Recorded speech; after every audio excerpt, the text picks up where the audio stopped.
Supa, Steff, it's a bird, it's a plane. It's me, and I'm so happy to have this next special guest on the show. Musician, songwriter, producer, choir director. He literally writes the songs that makes the whole world sing. You think I'm lying? And I rejoice today, for I shall recover it all. You still think I'm lying? God favors me. You still think I'm lying? How many of y'all broke down after a Saturday night of partying and started singing, "Oh Lord, I've sinned, but you're still calling my name"? Listen to me. Life-changing songs. He has a new single called Revival. You can see him on stage this Saturday along with Pastor Charles Jenkins and Fred Hammond at the Pan American Festival Gospel Explosion in Neptune, New Jersey. He is the founder of probably the most energetic choir I have ever seen in my life, JudaCamp. The creator of grip music, the one and only Jules Juda, is on the show. Thank you so much for being here, my brother. Yo. Yes, let's go. Man, I'm so happy to have you on the show, man. It's an honor to have you on the show. I've been following you since you started JudaCamp, and honestly, I didn't even know that I knew your music before JudaCamp, but apparently I did, because you wrote all these great songs with other people and worked with other artists, and especially the classics that you wrote for Hezekiah Walker, man. So it's an honor to have you on the show, brother. It's an honor to be here. It's an honor to be here, man. I'm just working as hard as the Lord wants me to, and it's an honor to be here, man. I appreciate what you're doing and what you're doing for the kingdom. We got to band together and make God great in the city. Yes, sir. Yes, sir. And so because you write so many songs, what's the difference between writing songs for other artists like Hezekiah Walker and then writing songs for yourself as an artist? Well, the process really isn't about anyone. I always say, one may hear me talk about songwriting, and you may be able to accuse me of being arrogant or boastful or narcissistic, because I speak very highly of my writing, but that's because it's not me that's writing. I'm just a vessel, and I understand that, And with that being the case, I don't know who the song is for, to be honest. I wake up, I walk, I daydream, I night dream, I come up with stuff on my instrument, however the Lord feels fit to inspire me at that moment. That's how it goes down, And I wouldn't necessarily say, I probably can say, okay, you got to work with such and such, do something in their vein. I do have that ability, but it's never really the strategy that I use. Whenever I'm inspired, and it goes to whoever it goes to, If Yolanda Adams hears something, if Beyonce hears something, if it just works out that they hear it and they want to do it, I did a song with Mississippi Mass. I was surprised that they took it because the song was so youthful, It was a ballad, but it was youthful. It was a song that I did with JudaCamp called "God Made Me Who I Am."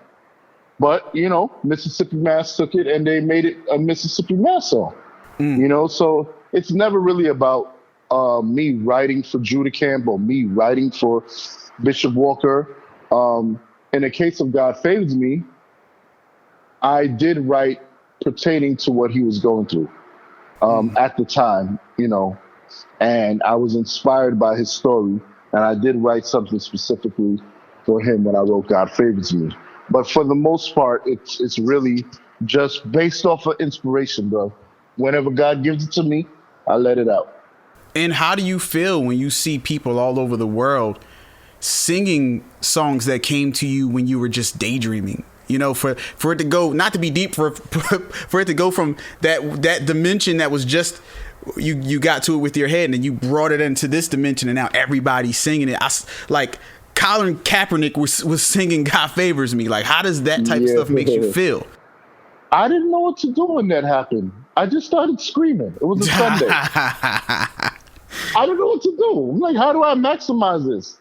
I don't. Okay, well, what do I do with this? It's just a notch on the belt. Okay, I don't know what to do with that, but I do understand that with the right push, with the right play, that my music that God gives, it represents sonically multi cultures.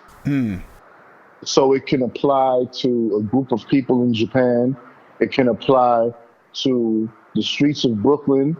It can apply to Hollywood. You know, it's not something that we just do in church on Saturday or Sunday morning. And that's been my motif. It's been my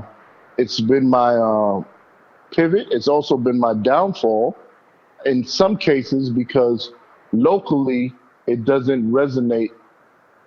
It's too big for being local, you know? Okay. So in the JudaCamp setting, I experienced some obstacles because of that, you know, which is a good problem to have, because it just means that my administration and my executive acumen has to get to the level of the sound, you know, and that's where I am now. So I'm doing my best with revival, you know. I'm not playing. Every dime I got, every bit of energy, you know, I'm going to churches, I'm accepting engagements, I'm getting the word out, I'm doing what I got to do. You know what I mean? It's different. It's different this time. I'm making sure that, you know, everyone knows what we're doing and how we're doing it. And you know what's crazy to me is like how eclectic your style is. Like you can go from, and I meant this when I said this earlier, like your choir JudaCamp, the most energetic choir I've literally ever seen live. And that's saying a lot, because I've seen everybody live. More energetic than the samples? Huh? You think we're more energetic than the samples? I think they came and beat us up. The samples? Kanye West choir. Oh, wait, whoa. Yes. Sunday choir. I would put JudaCamp up against Sunday service choir. I must admit, because when I saw, and you got to remember this too, I've been following y'all since you first started the choir. So okay. I was watching it when everybody, everybody was sweating. Like it's a difference between, okay, I'm used to seeing the tenor section, they'll get it in. With JudaCamp, the whole choir was drenched in sweat from moving so much. I was like, wow, their cardio is serious. I was always against that, you know, the guys being, now the guys did outdo the girls. Yeah. But I used to get on my girls like, come on, y'all gotta, you know, I was inspired, and it's ironic that this is the week that we're going to see Fred. I was inspired. I don't know who she is. I think I asked Isaac Caree once. Years ago, there was this one girl that sang in Radical for Christ. And there's something about me, you know, I love an anointed, high-spirited. I have other physical qualities, but I guess I wouldn't mention those. But it's something about a woman that got the anointing and high-spirited performance that draws me. And there was this one Radical for Christ girl that stood at the end. She had a ponytail all the time, and she just ministered before the Lord. And everybody that came across me in a performance setting, I tried to make them her. You know what I'm saying? Some of them even did better than her. You know what I mean? Like, I had a female director for JudaCamp at one point. I remember her. She was, Tian Brown. She's, till this day, she's still the most amazing thing that will walk on stage, you know? And it was something that I just felt that men like myself would like to see. You know what I mean? Nothing sexual, nothing perverted, but it's great to see. Which is dope. Yeah, dope women just getting it in and just, take a shower after. That's all. Take a shower. But no, and it's true though, because I felt like taking a shower after watching JudaCamp. I was like, dang. Some people got I'm like, why does everyone have the same corny joke? I got so tired just looking at them. But it's like, it's so true. It's like, it's not even a joke. It's so serious. I mean, I'm like, did y'all all rehearse the same line everywhere we go? The MC. Woo, that was amazing. I got tired just watching it. That was an experience. Nah, if anything, I wanted to jump up there with y'all, man, because again, I went to college with a few of of your members over the years, and I had the energy y'all brought. I was like, oh, this is exactly what the industry needs right here. This is what gospel music needs right here. Let's go here. Yeah. So that leads to my next question. What do you think the gospel music industry needs now? Jesus Christ. Okay. Oh my goodness. Don't get me to start. I'm not supposed to be derogatory or. It's not about being derogatory. It's just about being real. That's what we do. Oh my God. When are we going to stop singing the same song? Ooh, man. When are we going to stop? Like, gospel, come on. You know what I mean? And then we complain like something ain't right. People ain't buying our music. And it's not people ain't buying your music. The music is not popping. We got these people that are trying to merge the streets with the church. You know what I mean? It's trying to make that work. And it's corny. You know what I mean? See, I have a son that's a Gen X, Gen Z, whatever. I think it's Gen Z at this point. Yeah. Gen Z. Yeah. I got a son that's Gen Z that ain't checking for none of it. You know what I'm saying? He ain't checking for nothing. All they like is like maybe Ty Tribbett, because everyone that knows Ty, he's 100% real. He's authentic. Exactly. People, we try to make it about the music, but it's really about the person that's performing the music. It's how you translate. You know what I mean? And unless you got a big old Matthew Knowles boot camp behind you, you got to be something in authenticity of yourself. Which is why I love Rich Tallberg. Which is why I love Naomi Rain. These are all my little brothers and sisters. I watch them go from struggling to now they're killing the game. But Naomi's authentic. You know what I mean? She's authentic. Period. Point blank. I've seen celebrities tweet about her, but the celebrities weren't saved. Right. And she ain't jump on it. She ain't retweet. She ain't nothing. Because Naomi has always been Naomi. You know what I mean? And, right now we at a point where everybody's trying to play a game in this industry. And this is what we got. This is what we got. Yeah, there's so-called gatekeepers. Well, that's funny because there is nothing to keep the gate for anymore because the building done corroded. You know what I'm saying? So you can get away from that gate because we don't even want to walk through that. Damn. At this point, it's all about finding your lane and finding your niche. And, just like they're doing in the secular world, they are finding unique ways. Look, Kanye just came out with a STEM player. I saw that, yeah. A STEM player is like, wow. I don't know how successful that's going to be. I'm probably positive that I'm going to have one.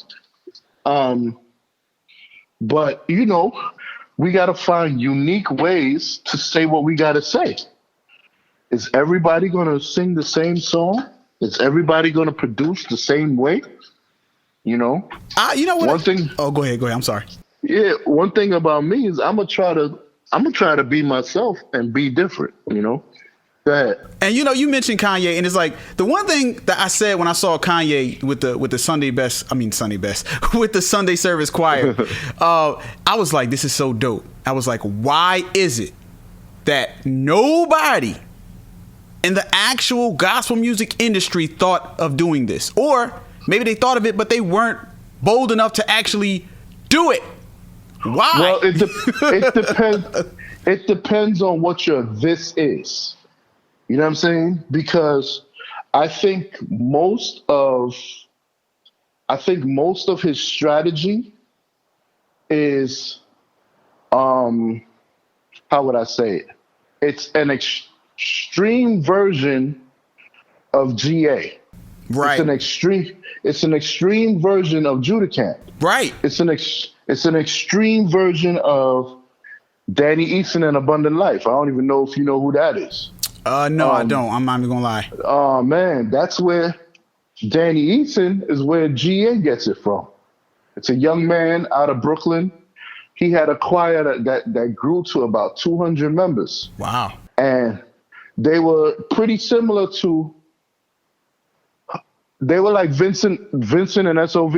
Okay. But they were a lot more hip hop than that. You know what I mean? They were, yeah. So, you know, I worked with them as well. I wrote and rapped with them as well. But the point that I'm making is, it's been done, but we didn't have a billionaire to back us up.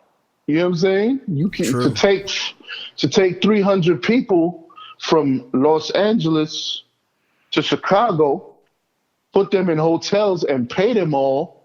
There's no one in gospel that was willing to spend that kind of money. You know, I know what Kanye was spending. You know what I'm saying? So, and the dedication to have people in rehearsal to get it so tight, and you know that it takes money.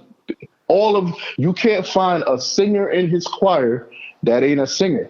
They all sing. In fact, some of them sang on Revival. Those were the samples in the background. You know what I mean? I don't know if I'm supposed to say that, but you know. I guess this is an exclusive over here.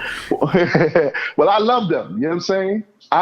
When I seen and heard it, especially when from the gate, I loved it. But then when he started incorporating like the Fred Hammond samples and all of that, I'm like, oh yes, my I'm like, goodness. why didn't nobody else do that? Oh, we should have been doing that forever. Like, you got so many dope samples in gospel you could turn into like some great hip hop songs or great whatever. It's like, yo, we should be sampling ourselves. Like, why? Yeah.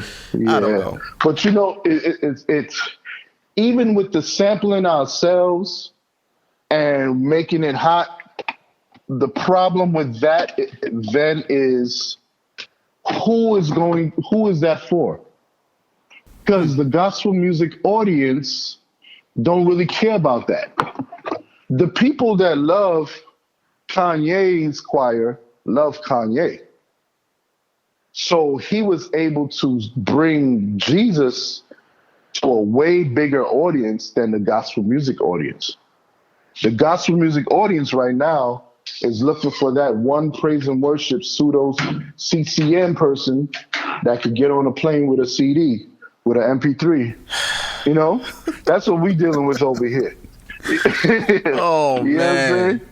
Know what I'm saying? So, yeah, it's different. But thank God for, you know, the people that was able to get around the gatekeepers, like the Kanyes, like the Maverick Cities, like the Rich Talbots, you know, and do what they do in the way that they do it, you know. And I believe that more change is coming. Well, more change is coming. Me personally, I just want to say we need more of Jules Juda out there. We need more of JudaCamp out. Like, we need more of that. Like, we need more of that on the main stage. Like, seriously, we do. Yeah, I got you. But we're starting Saturday. This is my first time hitting the stage in God knows how long. So what can we expect from Jules Juda on Saturday in Neptune, New Jersey, at the Gospel Festival? We're definitely gonna jump on stage with Charles. That's for sure. And we're definitely gonna debut Revival as a performance. And I got some key players. You know, I don't know You know, a lot of people are into musicians. I got some key players for some really dynamic bands that are jumping on stage with me, and we're gonna really make it happen. We're gonna really show out for the kingdom. How can people get to get the tickets for that, or how can they get more information about this Pan American Festival Gospel Explosion in Neptune, New Jersey?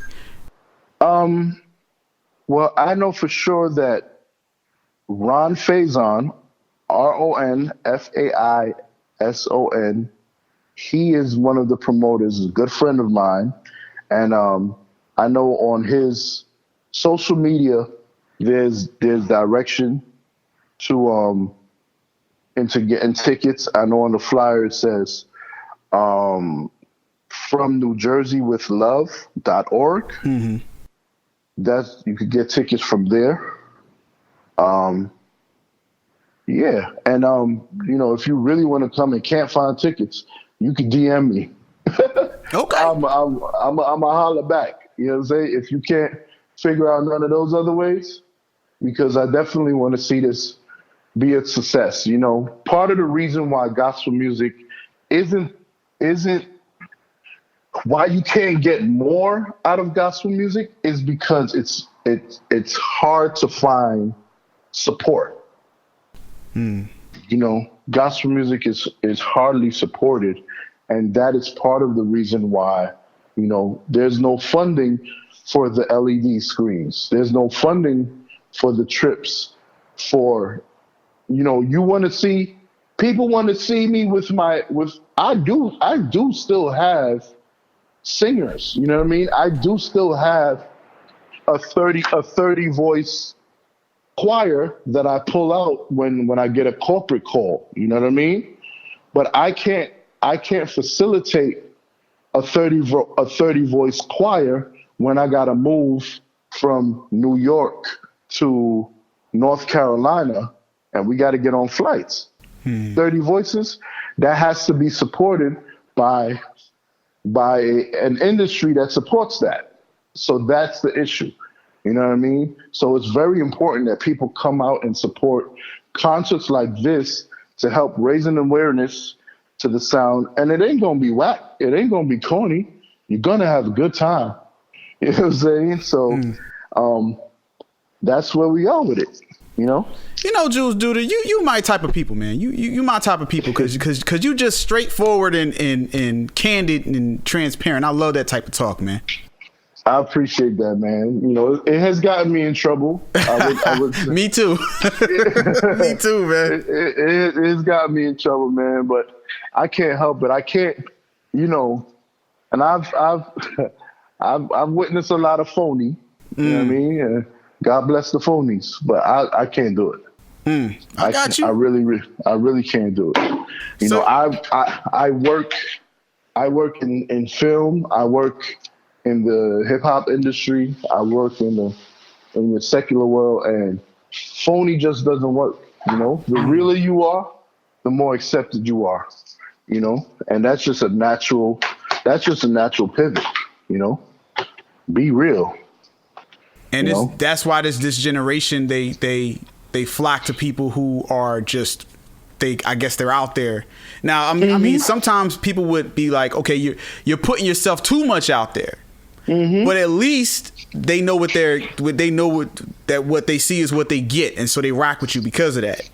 You know what I'm saying? Well, and the thing is, at this point, remember 50 years ago or whatever, it was about what was on stage, but now it's about who's on stage. You know, we used to go we used to put on suits. We used to put on suits to go to a gospel concert, whether it was free or not, on a Saturday night. I wish I would, you know, but it was because it was about the music and the musicality and the instruments. You know, Aretha Franklin traveled with an orchestra, but nowadays they want to hear you talk about what you do in your bedroom. Wow. They want to hear you talk about who has a disease, the most widespread, populated, successful of entertainment. We don't even have. There's no M in MTV no more. We have reality shows all over MTV, but the M was for music. But people want to experience the reality of others, and that's okay. But let's put that in our music. Can we do that, church? Yeah. Can you? Is it possible to do church music and gospel music and put more of yourself into it? Listen, the powers that be would find that risky, and there are those that have done it, may have not done it well, but it wasn't successful. Mm-hmm. So I've been told that it's not a great thing it's not necessarily, even in my interviews, I'm told to stay away from subject matter. Really? Subject matter, yeah, especially what I think about the gospel music industry, because behind closed doors, I'm a babbling fool. Who's I'm trying to think who is telling you not to talk on an interview. Well, I mean, I do know the higher ups. I do know the execs. I do know the people that's been doing it for years. And the Bible declares that in a multitude of counsel there is safety. So I do consult in regards to just about anything I do. Mm-hmm. And it's just like, yo, Jules, you got to be, you got to show them your swag. But we can't come against each other. And I'm not coming against no one, but at the same time, I'm not letting you think that I'm on that type of time. You know what I mean? I got to let you know what kind of party I'm throwing, because it's a little different over here. You know what I'm saying? I'm not going to give you the phone. I can't do it. But but that's just how it's going. You know what I mean? It's like we have to find a fine line, because I don't know if full transparency is always the best, because there's sometimes you can express something that you can be transparent about something that someone is vulnerable in regards to, and it may lead them the wrong way.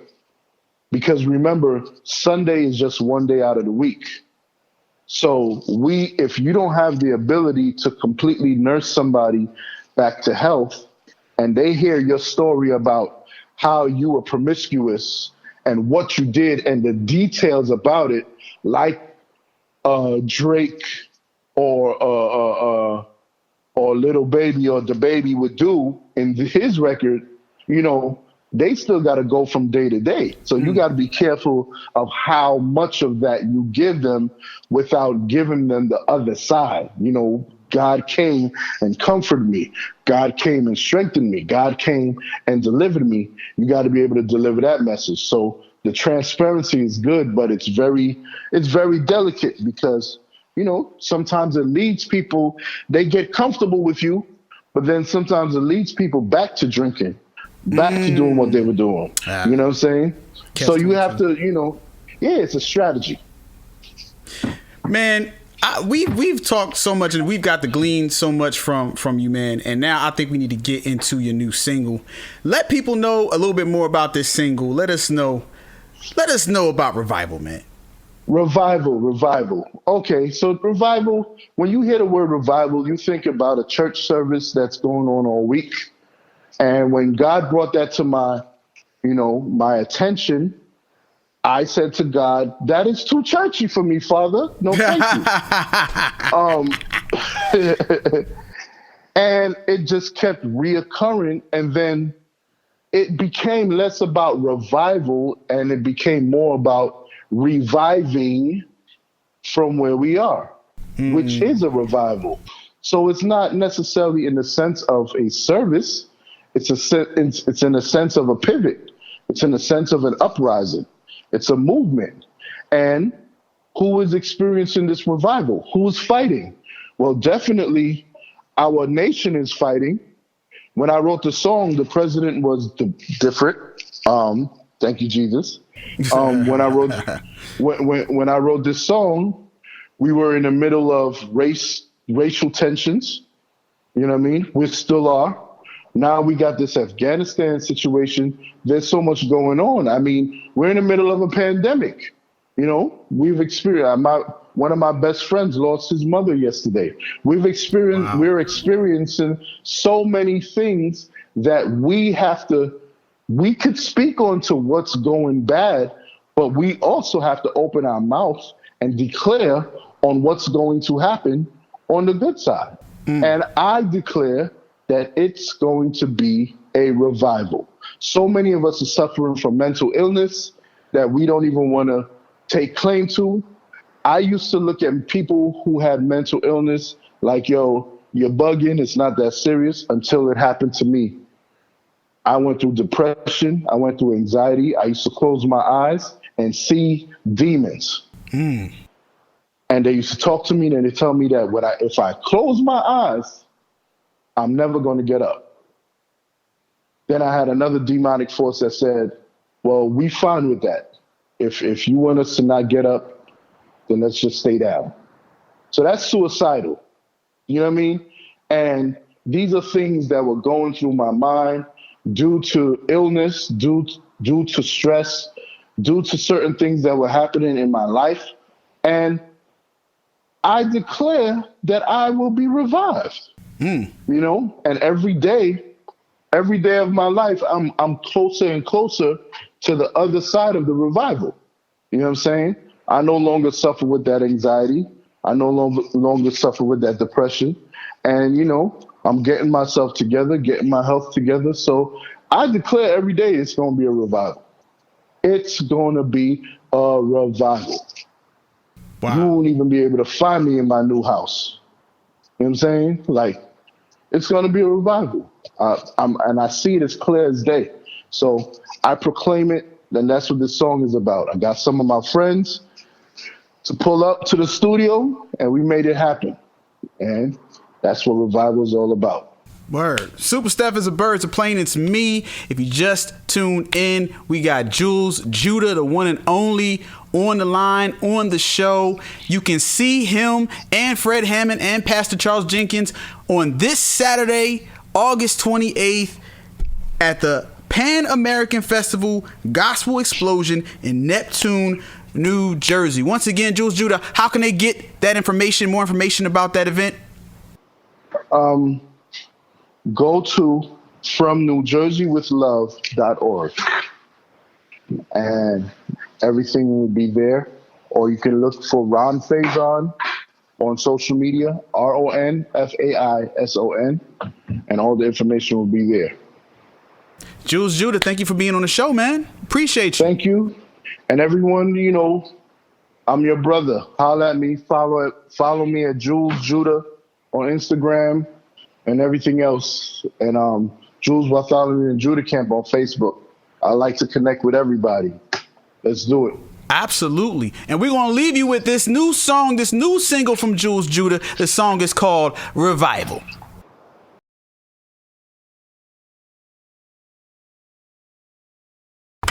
Hello, and this is Steffin Phifer in the house. Welcome to the Steffin Show. Still got it.